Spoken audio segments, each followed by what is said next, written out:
What is up, people? And welcome to a Wednesday reaction. How's everyone doing? I'm doing pretty good myself. Today we got top 10 villains from movies that got what they deserve by Mastermind 8000. Warning, if you haven't seen any of these movies, there could be spoilers. What villains from the movies do you think got what they deserve? We'll have to see. Alright, let's get into the video.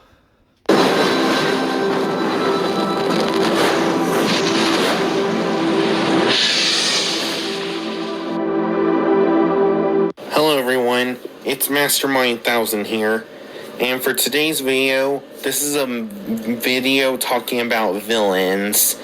This video is called Top 10 Villains from Movies That Got What They Deserve. Now, as we all know, with villains and stuff, pretty much like, some villains are good, but some villains stay bad. Like, first they were bad guys, but then they turn good in the end. But then suddenly, some of them prefer to stay bad, and that's why some of them would get what they deserve. But anyways, yeah. So basically, for this video, I'll be explaining the villains, and then I'll be playing the clip. But anyways, let's get started, shall we? I'm ready. Number 10, Thanos. Avengers Infinity War / Endgame. So, during Avengers Infinity War, Thanos did what he said he would do. He got all the Infinity Stones, and he snapped the Infinity Gauntlet, and he won the battle, and he erased 50% of all living creatures. Okay, what do you mean creatures and it's like half the population? See, around that time, I wasn't wiped out because I'm not smart. Wait, oh no, shit, my secret's been blown. Fuck, okay, continuing. And then when Avengers Endgame came, the Avengers got a plan. They went to where Thanos was at, and they were gonna bring everyone back. But unfortunately, once they got to Thanos, the Infinity Stones were destroyed because Thanos destroyed them, and he said he had to destroy them because they nearly killed him. And then after that, Thor cut off his head, and then 5 years later, Ant-Man finally came back from the quantum realm, and he figured out a plan. So with the quantum realm, they made a time machine so they can travel through time to get the Infinity Stones. But then, unfortunately, Thanos from the past finds out. And then Thanos comes back from the past, and and the Avengers snap the Infinity Gauntlet that they created, and they finally bring back 50% of all living creatures that Thanos erased. And then they had to fight past Thanos. And then past Thanos was going to do what future Thanos did. But unfortunately, once Thanos snapped the gauntlet, it didn't work.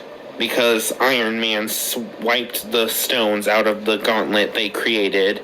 And then he placed them on his hand. And he says he is Iron Man. Then snaps his fingers. And then after that, Thanos and all his henchmen turn to dust.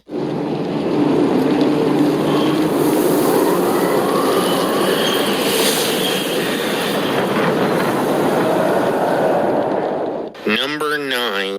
Okay, I didn't expect that last clip. What do you call it? So, in my opinion with Thanos, yeah, he did deserve what he got during the MCU movies because he's been playing this for a while, and yeah, all his plan is just to balance everything out. I can see it from his point of view and everything, and I will admit, yeah, it's obvious that during the final fight with him and Iron Man, that was badass, especially what Mastermind says, like, I am Iron Man. But yes, I also like how Thor just sliced his head off because if you remember back, it was like you shot a gun from the head and you got your wish, Thanos. Good job, yay! But Josh Brolin, god fucking damn, does great as live action Thanos. Like, holy bro, that's a top tier performance. Good on you, Josh. Good on you, bro. Now for number 9. Everyone's least favorite Illumination villain, O'Hare, the Lorax. So, in this movie, the Lorax, the only thing O'Hare cared about was making money and selling air and keeping his town the way he wanted. And Selling air. I mean, we need air to breathe, yeah, but this is illumination and plus, yeah, I get it. there only be fake plants. He didn't care about how all the animals in the area where there were trees felt, or how the Onceler made a big mistake, or there being real plants on Earth. And plus, what doesn't make sense in the Lorax is, well, people drinking air. I mean, you can't really drink air. Oh my fucking god. You know, that kind of reminds me of the one episode of SpongeBob where where Sandy dared all of them to go up above like sea and just breathe in air for once because they were doing challenges or some shit. And then Mr. Krabs sends SpongeBob a glass of like water even though they're underwater. I don't know, it kind of remind me of that. The fuck? I don't know. You can only breathe air. And that's all the O'Hare cares about, just selling air. But then in the end, he pretends to be nice. Like, he says the things that people are saying might be true. It could be time to start something new. But then in the end, he says to let the tree die. And then he asks if anyone's still with him, but nobody was with him. And in the end, Cy, the air delivery guy, called him a greedy dirtbag. His henchmen betrayed him and sent him flying out of town, never to be seen again. Yeah, I wonder what happened to him. So, yeah, from what I remember, what's the main guy's name? I believe it's Ted, I think. If I get it wrong, just let me know in the comments. Basically, he wants to show a real tree to Audrey, and yeah, and when I heard about what he was doing with the fake trees and all that, well, yeah, the Lorax. Okay, as a kid, I really still appreciate this movie, and even today, I still appreciate this movie because had a great cast. Danny DeVito did great as the Lorax. Rob Riggle did great as the main villain O'Hare. We got Zac Efron. What was it? Taylor Swift. Betty White, Jenny Slate, Ed Helms. Oh, Ed Helms, oh my god. Him as the Onceler, though. I just love that song. Oh, dude. Good times, good times. But yeah. You greedy dirtbag!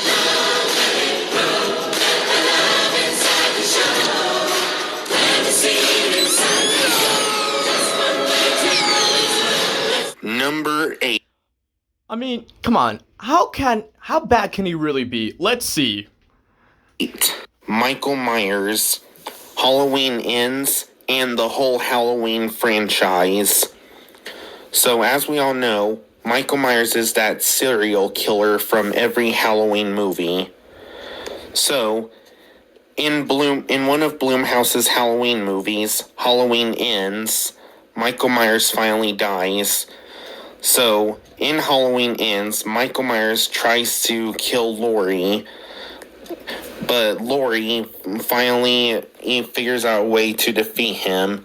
So, they fight each other until one of them wins, and Laurie stabs Michael and pins him down, and Michael is unconscious.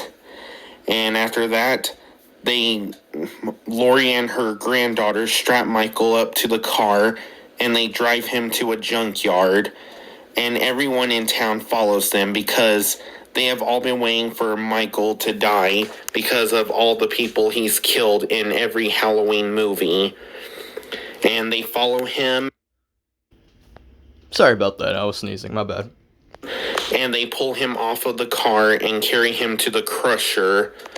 And then Laurie's granddaughter activates the Crusher, and then Laurie pushes him, and Michael Myers gets crushed.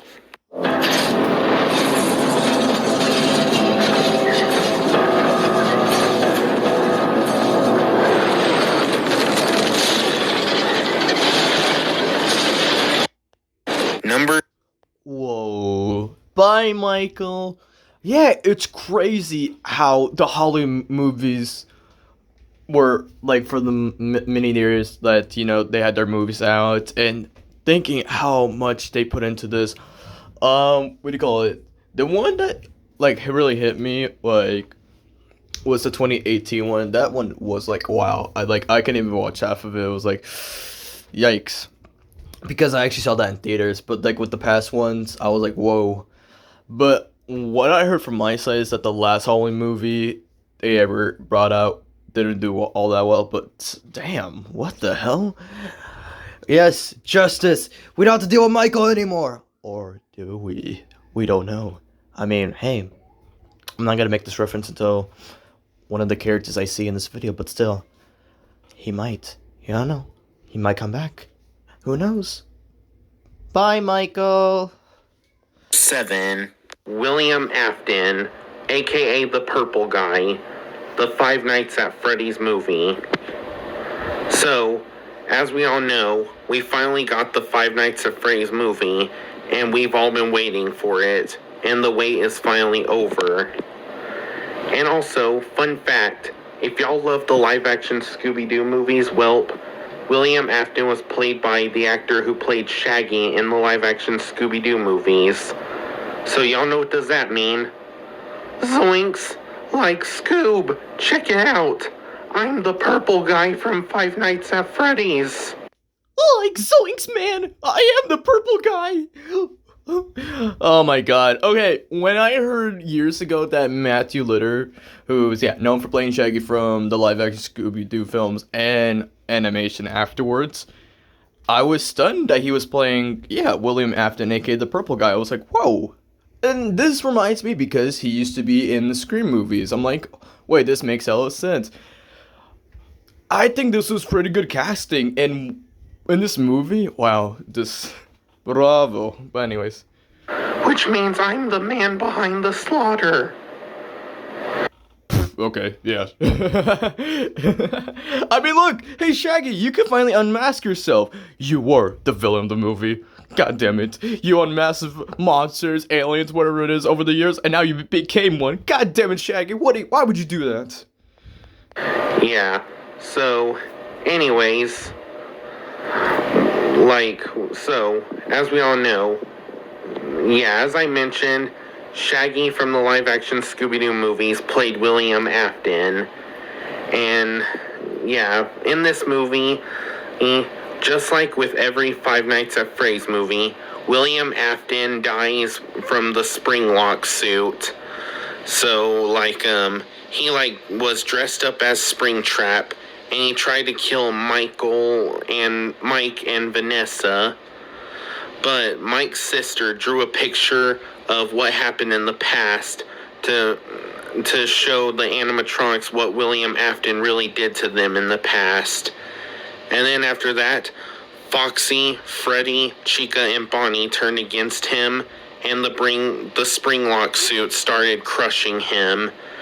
And then Michael Myers, no, sorry, not Michael, William Afton.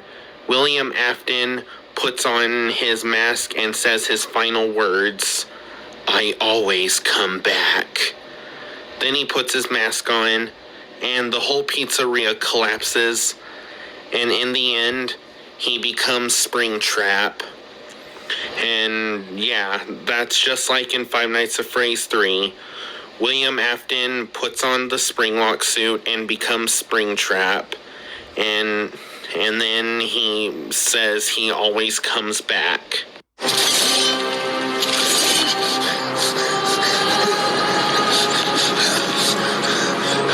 I always come back.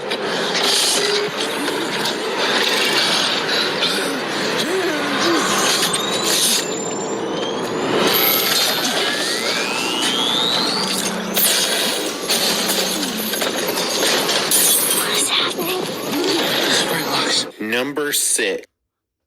As he said, I always come back, Scoob! Ooh! Yeah. Listen, that was the reference I was gonna make, you know?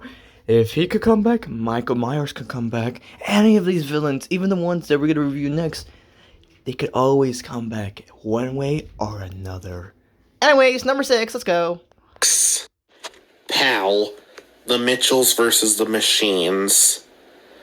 So, basically, The Mitchells versus the Machines is a Netflix movie. I'm sorry, the reaction I got in my head when I saw this one, I was like laughing a little bit. I was like, fuck, okay, never mind. Anyways. And the villain in this movie is the talking phone named Pal.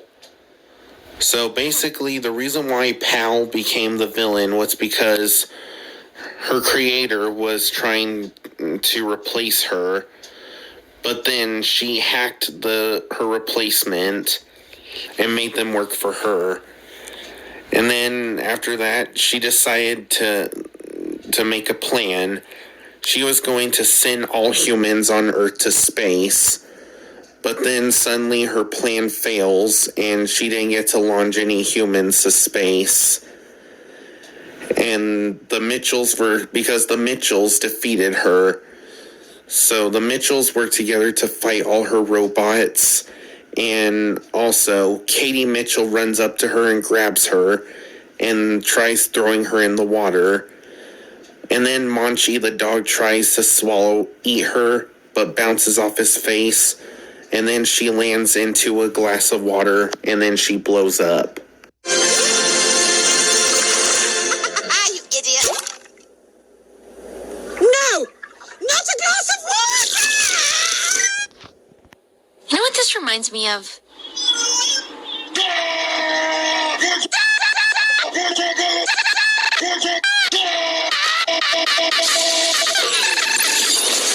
Number 5. What, in the 2021? Yeah, I remember Mastermind always using that in 2021 in some of his videos. Damn.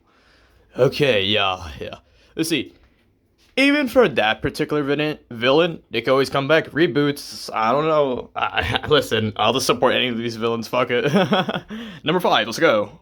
5. The autopilot, WallE. Now, in this movie, the WallE and Eve brought a plant from Earth, and they were going to use it to bring everyone back. But unfortunately, the autopilot didn't want anybody going back to Earth. So he tried to stop them, and then the captain got mad, and he had told the autopilot that they were going home today. But unfortunately, the autopilot turned evil, and the captain tried to fight the autopilot, and he opened the hauling detector. But then the autopilot used the hauling detector to crush WallE. But then, even while the captain was fat, he managed to stand up on his 2 feet and fight the autopilot. And the autopilot tried to tase him. But then the captain managed to reach his switch and switch him to manual. And then the captain told him that he was relieved of duty.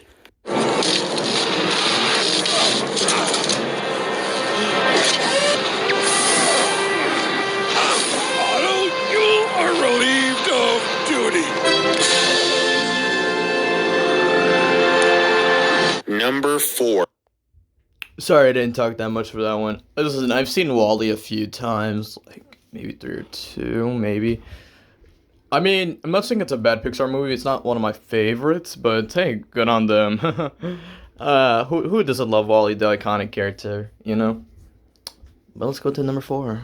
The Diver, the SpongeBob movie. It's the Cyclops! Ah!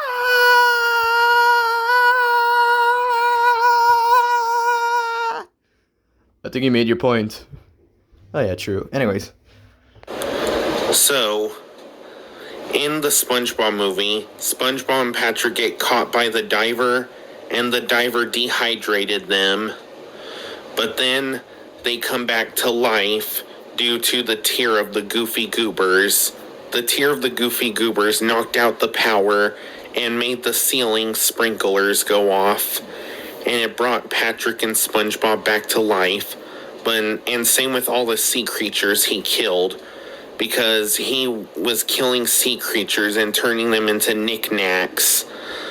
But then once the water brought all the sea creatures he killed back to life, the sea creatures attacked him and did to him what he did to them.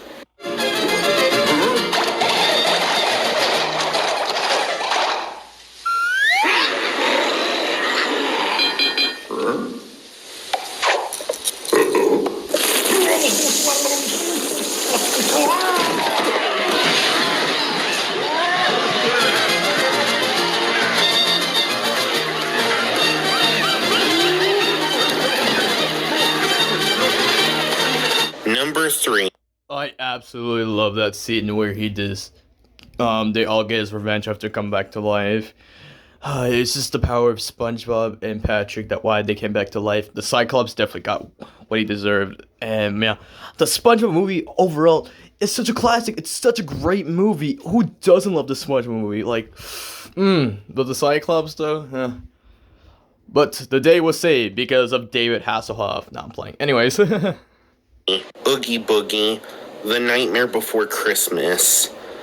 So, in The Nightmare Before Christmas, Oogie's kids brought Santa to him, and Oogie was gonna kill him, but then Sally came in, she tried to save Santa, but Oogie stopped her, and then Jack managed to make it back to Halloween Town alive, and he was going to save Sally and Santa, but then Oogie tried to kill him now, and then Oogie tried to get away with it, but unfortunately he had a loose string, and then Jack grabbed to that loose string he had and pulled on it, and all of his fabric got caught into the machine, and his bugs went everywhere, even into the lava he tried to kill Santa and Sally with.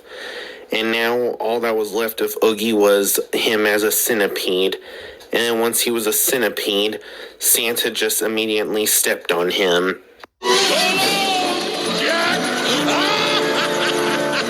How dare you treat my friend so shamefully!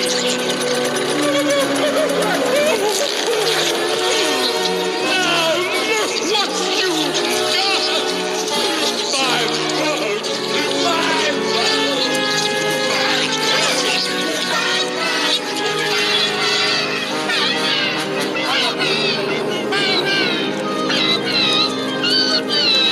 Number 2. Yeah, that was something, yeah.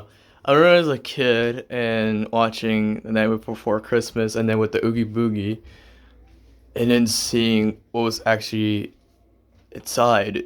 Quite disturbing, yeah. But yeah. Number 2. The Chameleon, Kung Fu Panda. Did you say the chameleon?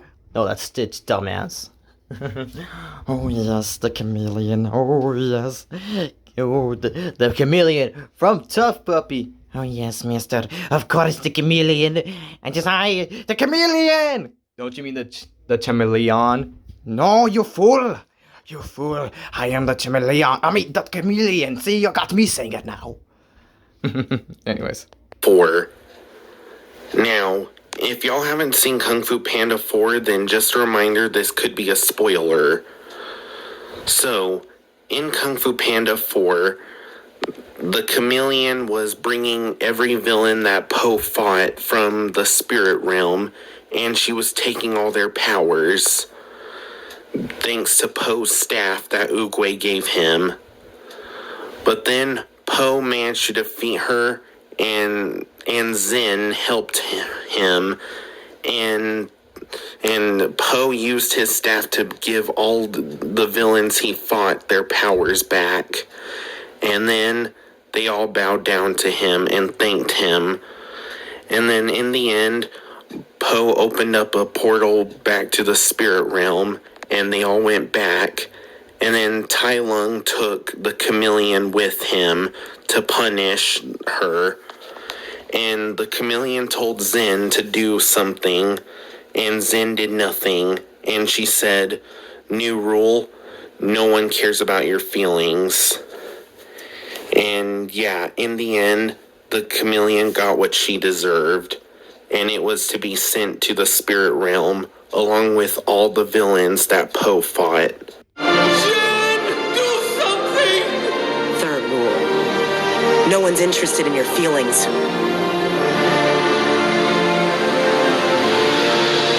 See you on the other side. Dragon Warrior.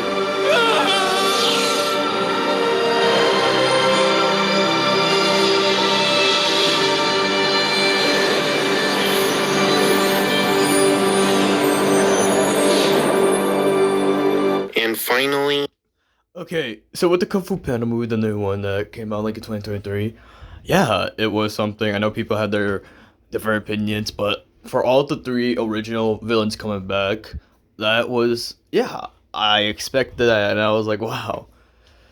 That was, yeah, that was really cool, especially with Tai Lung. Ian McShane coming back as Tai Lung, that was truly something.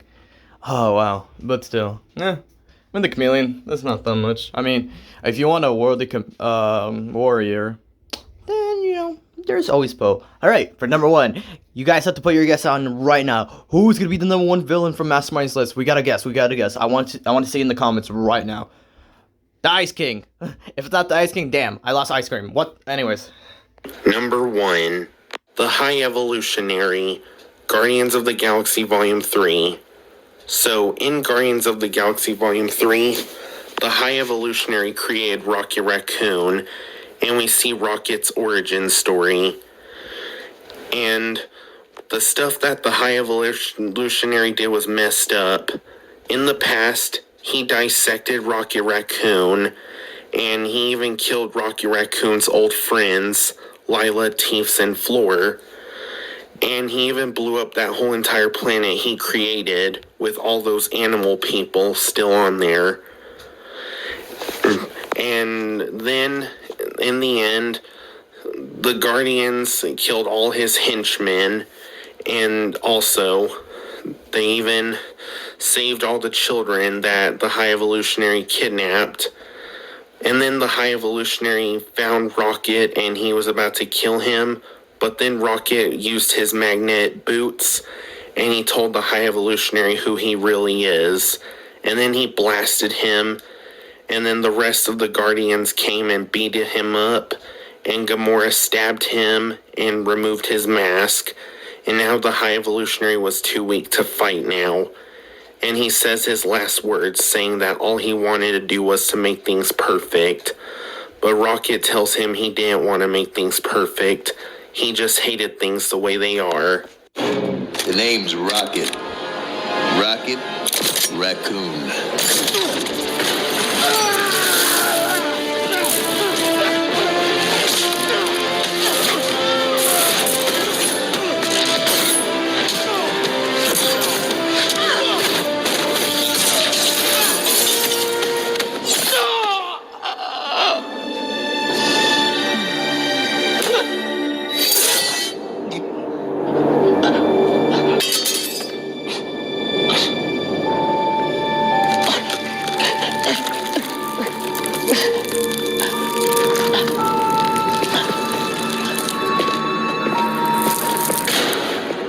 His face came off.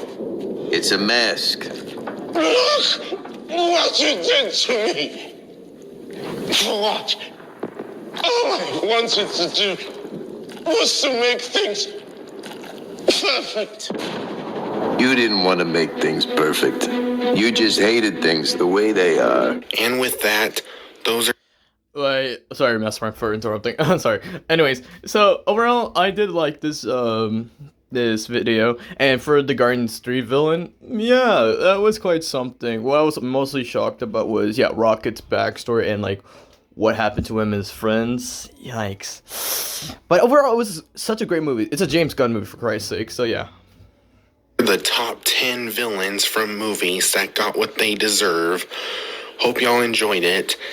And if y'all have any, and if y'all want me to do top 10 villains from shows that got what they deserve, or top 10 villains from video games that got what they deserve, let me know in the comments. And also, what villains from what movies do y'all think got what they deserve? Let me know in the comments for that too. And overall, hope y'all enjoyed this video, and again, let me know if y'all want to do top 10 villains from shows or games that got what they deserve. And until then, I will see you all in the next video.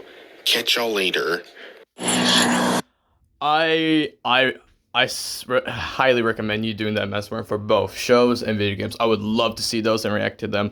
But yeah, overall, I did like this video, as I said from earlier, and it was such an interesting video as well, with a lot of backstories and his opinions and all that. So yeah, and let's come on, we're all villains in one way, but still. Hope you all liked the Wednesday reaction video, and yeah, if you have any suggestions in the comment section, please put down your video suggestions, and yeah, I'll see you guys later.